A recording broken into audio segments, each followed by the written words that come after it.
Assalamualaikum warahmatullahi wabarakatuh. Perkenalkan, nama saya Furiha Anumsadi dengan NIM 0662320029 dari Prodi Manajemen Pendidikan Islam UIN Sunan Ampel, Surabaya.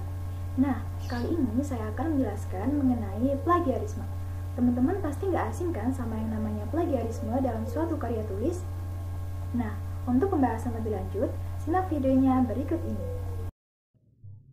Plagiarisme adalah suatu perbuatan menjiplak ide, gagasan, atau karya orang lain yang selanjutnya diakui sebagai karya sendiri atau menggunakan karya orang lain tanpa menyebutkan sumbernya, sehingga menimbulkan asumsi yang salah atau keliru mengenai asal-muasal dari suatu ide, gagasan, atau karya tersebut. Beberapa ahli juga berpendapat mengenai pengertian plagiarisme. Menurut Suyanto dan Jihad, plagiarisme adalah mencuri gagasan, kata-kata, kalimat, atau hasil penelitian orang lain dan menyajikannya seolah-olah sebagai karya sendiri.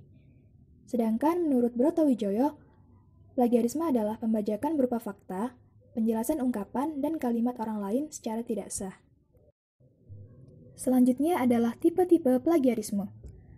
Plagiarisme dibedakan menjadi 3 tipe. Yang pertama, berdasarkan aspek yang dicuri, kemudian berdasarkan pola, dan berdasarkan proporsi yang dibajak. Nah, selanjutnya kita akan bahas mengenai tipe plagiarisme berdasarkan aspek yang dicuri. Yang pertama ada plagiat ide atau plagiarism of ideas. Tipe plagiat ini relatif sulit untuk dibuktikan karena ide atau gagasan bersifat abstrak dan kemungkinan memiliki persamaan dengan ide orang lain. Yang kedua ada plagiat kata demi kata atau word for word plagiarism.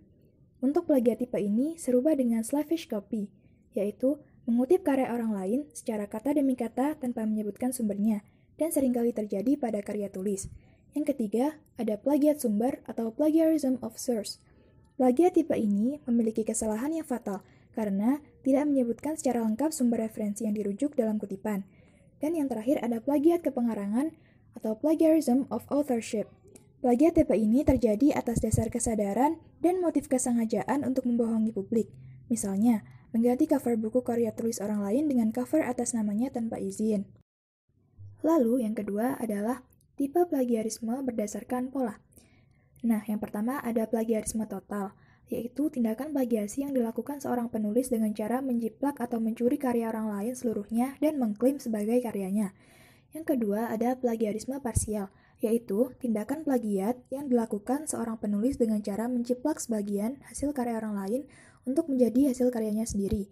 Yang ketiga ada autoplagiasi atau self-plagiarisme. Plagiasi yang dilakukan seorang penulis terhadap karyanya sendiri, baik sebagian maupun seluruhnya. Dan yang terakhir ada plagiarisme antarbahasa, yaitu plagiasi yang dilakukan seorang penulis dengan cara menerjemahkan suatu karya yang berbahasa asing ke dalam bahasa Indonesia. Kemudian tipe plagiarisme yang ketiga berdasarkan proporsi yang dibajak. Yang pertama ada plagiat ringan, yang biasanya persentase plagiatnya kurang dari 30%, plagiat sedang, persentasenya antara 30% sampai 70%, dan plagiat total, persentasenya lebih dari 70%. Nah, cara menghindari plagiarisme dengan parafrase. Parafrase merupakan pengungkapan kembali ide atau gagasan orang lain yang menggunakan bahasa sendiri, tanpa mengubah makna dari ide atau gagasan tersebut. Adapun teknik menulis parafrase agar terhindar dari plagiarisme yaitu sebagai berikut. Yang pertama, tentukan buku yang dibaca. Yang kedua, tulis judul buku, pengarang, tahun terbit, dan tempat terbit. Kemudian, setelah membaca buku, salin ide utama yang Anda dapatkan.